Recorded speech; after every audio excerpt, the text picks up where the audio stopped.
Fighting dragons on Legendary can be a bit of a pain. However, there are a few things you can do to make dragon fights easier. In this video, I'm going to be giving you a few tips on how to fight dragons as a warrior. Though I have to say that if you're planning to use a playstyle where you go up against the enemy one-on-one, putting points into health early game is the best way to do it instead of magicka or stamina. So if you decide to activate dragons so you can start shouting, you may want to consider finishing Ustengrav and unlocking the Become Ethereal Shout, as this is a great help against not only dragons but wizards and warriors if you happen to get overwhelmed. The Lesser Ward spell is another overlooked and very good spell to use. You can find this from court wizards in different cities, and although it is quite expensive to cast, healing through a dragon breath attack is less mana efficient. Vegetable soup is another thing that is really important. You do not want to run out of stamina in the middle of a fight. The Amulet of Talos and the Blessing of Talos are really good in combination with Become Ethereal. Both of these give you 20% reduction to your shout cooldown. You can find the Shrine of Talos in several cities including Whiterun, and you can buy the Amulet of Talos from Radiant Raiments in Solitude if it happens to spawn in the merchant's inventory. However, there's another way to get the Amulet of Talos 100% of the time. When you defeat the first dragon in the Western Watchtowers, as you're making your way back to Whiterun, the Greybeards will shout your names from High Hrothgar. After you report to the Jarl of Whiterun, this will trigger an NPC called Kurita to spawn halfway on her way up to High Hrothgar. She always has an Amulet of Talos as well as the Ring of Wielding 100% of the time. You can kill her or pickpocket her for these items. So for the sake of this video, I'm not going to be using a mod that gives you extra hotkeys. I'm only going to be using the two that the game gives you by default. If you didn't know, Skyrim on console allows you to use two different hotkeys. That is left and right on your D-pad. You can use these for your favorite spell or your favorite weapon. This way you don't have to enter the favorites menu as often, which may be something that you do a lot on Legendary, since it's all about being versatile and adapting to the fight. However, I do highly recommend a mod called Control. This gives you 8 hotkeys, which brings you in line with PC players, and it changes nothing else about the game. So for these example fights, I'm going to use my weapon primarily in my right hand, and I'm going to be switching between my healing spell and my shield in my left hand. This will only leave the Lesser Ward spell that I will have to equip manually. The shout that I will have equipped will be Become Ethereal, because Become Ethereal will be my primary way of avoiding the dragon flybys as well as the dragon breath attacks, and I'll use my Lesser Ward whenever Become Ethereal is recharging. So when the dragon finally lands, you want to make sure that you are in front of him. This gives the dragon 2 ways of attacking you, one of which is the bite attack, the other one is the breath attack. If the dragon does the bite attack and instantly kills you, because you don't have high enough armor rating or health to survive it, this is kinda useless. It's why I mentioned in the beginning of the game that if you want to use this playstyle, you have to put a lot of points into health. What you want to do when the dragon does the bite attack is to move either left or right to avoid it. This can be a little bit difficult if you're wearing heavy armor, which tends to be the best armor to wear early on in the game, which is why I like to combine it with the Steedstone. The Steedstone removes the movement penalty from heavy armor and allows you to move at 100% of your speed. However, you retain the armor rating from your heavy armor, which means that enemies will have a harder time locking you in a kill cam animation. When the dragon does the breath attack, however, you want to bash him with your shield. These two attacks can seem a little bit similar, so you do have to get used to the animation of them. It would be kind of like fighting a Dark Souls boss in that sense, but dragons are slow enough for both of these attacks to be avoidable. Now, there will be times when the dragon does what I call skip his inhaling animation, and for these cases you want to be either quick with the bash or use Become Ethereal. Become Ethereal is literally a lifesaver. This shout instantly stops any poison or elemental damage that you might be taking. Now, you could make an argument to use the Atronach Stone or the Lord Stone, as these help you deflect some of the elemental damage that dragons may do to you.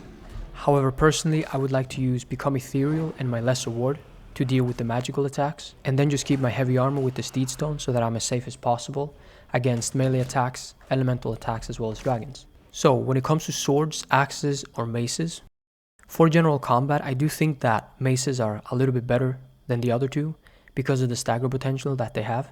However, dragons do not stagger from any of these weapons unless it's the actual hit that downs him for good. But if I was tryharding against a dragon, I would probably use a sword, because swords have the fastest attack as well as the fastest recovery, and since you're using the shield for bashing and staggering the dragon anyways, it could be worth taking a look at. This allows you more room for error essentially. If you happen to find an axe or a mace that does additional damage or is of a higher quality than the sword that you're using, it would not be a bad idea to use that instead. Now, speaking of good one-handed weapons to use, Vilkas' sword and the Mace of Molag Bal are two excellent weapons to use in the beginning of the game. If you're a one-handed warrior, there's like no reason not to use Vilkas' sword. Even in general combat, you can use your shield for bashing and the sword for dealing damage. Now this is not as good at staggering as a mace is, however it will help you kill the enemies quicker, and I think against bigger enemies, where you can't stagger them no matter what, Vilkas' sword could be a better option. You can get this weapon by following the companion storyline until Vilkas gives you his sword. This is very early, and just don't give his sword to Yorland. The Mace of Molag Bal, however, can be a little bit more difficult to obtain, as it is more based on RNG. You could be sent to a bunch of random locations around the Reach, and if you have to clear a whole Forsworn encampment to save Logroth and get this thing, it may be too difficult. However, this mace is very good for the early game because it is a Daedric quality mace, meaning that only Dragonbone will do more damage than it, and you can get it at level 1 or whatever level you happen to be whenever you finish the quest. This thing has pretty decent enchantment, however the enchantments run out very quickly, but like I mentioned, since it is one of the best maces you can get this early on, you could just use it as simply a Daedric mace and don't care about how quick the enchantments run out. Now when it comes to shields, I tend to use the lightest shield possible early in the game, that being Hide or Elven, because in the beginning of the game blocking doesn't have as great of an effect as you may think. I tested this against a dragon early game and I put on no armor and the dragon did 6 more damage when I was using the Hide shield over the Ebony shield. When I had a full set of Steel Soldier armor, the dragon did 5 points more when I used the Hide shield over the Ebony shield. You may want to test this stuff out yourself. The stronger the attack, the more the shield matters. However, a lot of the enemies are not going to be doing insane amount of damage in the beginning of the game. Something like a giant would kill you anyways, and other smaller enemies like Draugrs and bandits may sometimes not even round up to a point.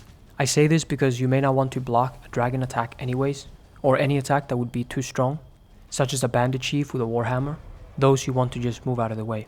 Now the weight of a shield is something else to consider, because if you're playing on survival, this may make a big difference, as well as the Steedstone does not count towards your weapon and your shield in terms of movement speed. So if you have a really heavy shield and a really heavy weapon, you may be moving slower, which is a disadvantage against dragons, as opposed to having, say, a Hide shield and Vilkas' sword.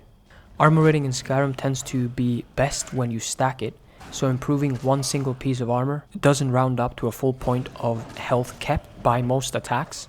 This is especially the case in the early game when you don't have smithing or extremely high leveled armor. So hopefully this helped. This is not very easy to do, it takes a lot of practice. I still make many mistakes when I'm fighting dragons, and it's why I think Become Ethereal is such a great thing to use in these scenarios. It kind of gives you a way out. There are more things, tips and such that you can do in Skyrim, because this game is absolutely huge. I just wanted to cover a few of the basics here when it comes to combat and when it comes to fighting dragons, because I have seen a lot of people struggling with that on legendary difficulty, or any difficulty for that matter. Since Skyrim isn't really a game that allows you to do things such as dodging, you have to get a little bit creative with how you fight things in this game. But most of the scenarios that are considered tough in this game can certainly be done.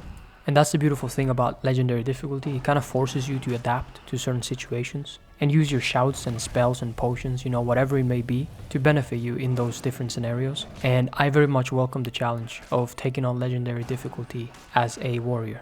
So yeah, that was it for this video. Thank you for watching. Hopefully you enjoyed it, and I'll see you next time. Goodbye.